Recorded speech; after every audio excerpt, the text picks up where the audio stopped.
Hello guys, ഇന്ന് നമ്മൾ കോഴിത്തീറ്റ എങ്ങനെ ലാഭിക്കാം എന്നുള്ളൊരു ചെറിയൊരു ഐഡിയ ആണ് കേട്ടോ.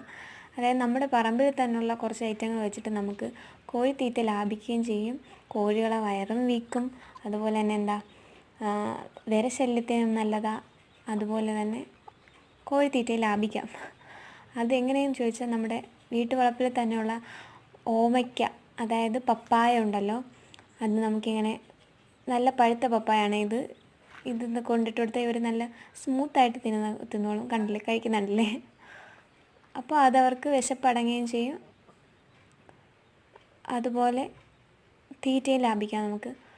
പിന്നെ നമുക്ക് ചെയ്യാൻ പറ്റുന്ന കുറച്ച് കാര്യങ്ങൾ എന്താണെന്ന് വെച്ചാൽ, ഈ വാഴയില, അതുപോലെ നമ്മളെ വീടിൻ്റെ പരിസരത്തും ചുറ്റുമുള്ള പുല്ലുകൾ, അങ്ങനെയൊക്കെയുള്ള ഐറ്റംസ് ഇല്ലേ, അത് നമുക്ക് കൊടുക്കാൻ പറ്റും. അതുപോലെ ഈ ഒരു മണിത്തക്കാളി എന്നാണ് പറയുന്നത്, അങ്ങനെ ഉണ്ടാണെന്ന് തോന്നുന്നു കേട്ടോ. ഈ ഒരു ഐറ്റം ഞങ്ങളുടെ ഈ കോഴിയൊക്കെ ഇഷ്ടമാണ് കേട്ടോ. ഇത് അയ്യത്ത് നിന്നാലും ഇതെല്ലാം കുത്തിപ്പറക്കി തിന്നും. അതുകൊണ്ട് ഞങ്ങളെന്താ ഇപ്പോൾ ഇത് ഇങ്ങനെ പറിച്ച് ഇങ്ങനെ കെട്ടിക്കൊടുക്കും.